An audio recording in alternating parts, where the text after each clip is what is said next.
Komatireddy Venkatareddy media chit chat లో సంచలన విషయాలు చెప్పడం అనేది జరిగింది. సో త్వరలో బీజేపీలోకి బీఆర్ఎస్ ఎల్పీ విలీనం అవుతుందని చెప్పేసి కూడా చెప్పారు. ఇప్పటికే బీఆర్ఎస్ లో దాదాపుగా 10 మంది ఎమ్మెల్యేలు ఇటు కాంగ్రెస్ పార్టీలో చేరారు. అందులో ఒక ఎమ్మెల్యే తిరిగి సొంత గూటికి రావడం అనేది జరిగింది. మరొక ఎమ్మెల్యే కూడా త్వరలో సొంత గూటికి వచ్చే అవకాశాలు ఎక్కువగానే కనిపిస్తున్నాయి. దానిపైన కూడా ఒక క్లారిటీ ఇచ్చారు.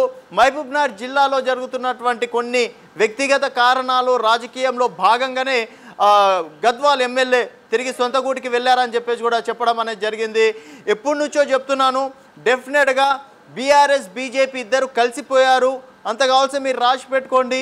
త్వరలో ఇటు బీజేపీలోకి బీఆర్ఎస్ ఎల్పీ విలీనం కాబోతుంది.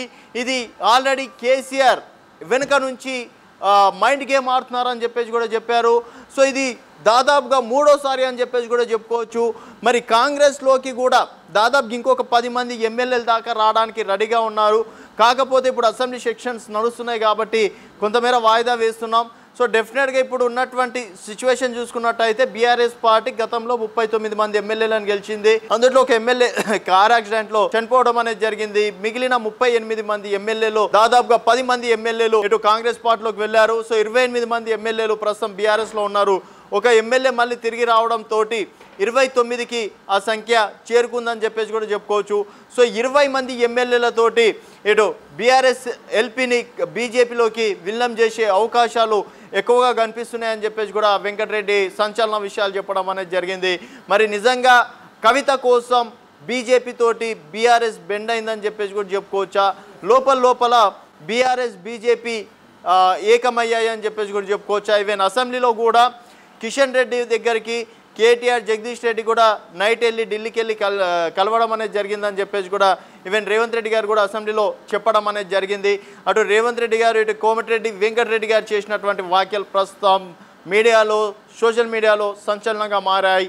అండ్ నిజంగా బీజేపీలోకి బీఆర్ఎస్ ఎల్పీ విలీనం అవుతుందా?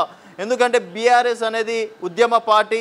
2001 నుంచి కూడా ఉద్యమ పార్టీగా గుర్తింపు ఉంది.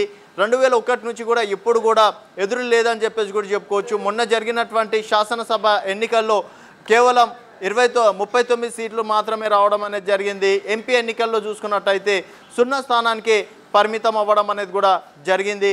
మరి ఇప్పుడు ఉన్నటువంటి పరిస్థితుల్లో అటు కవిత జైల్లో తిహార్ జైల్లో ఉండడం కావచ్చు, తర్వాత ఎన్నికల్లో గెలవకపోవడం కావచ్చు, ఒక్కొక్క ఎమ్మెల్యేలు సైతం ఇటు కాంగ్రెస్ పార్టీలోకి వెళ్ళడంతో పంపించి మళ్ళీ తనే రిటర్న్ రమ్మంటున్నాడా అని చెప్పేసి కూడా ఒక గాడ్ ఫాదర్ సినిమా వాతావరణాన్ని అయితే ప్రస్తుతం చూస్తున్నాం. మరి తెల్లం వెంకట్రావు పరిస్థితి ఏంటి?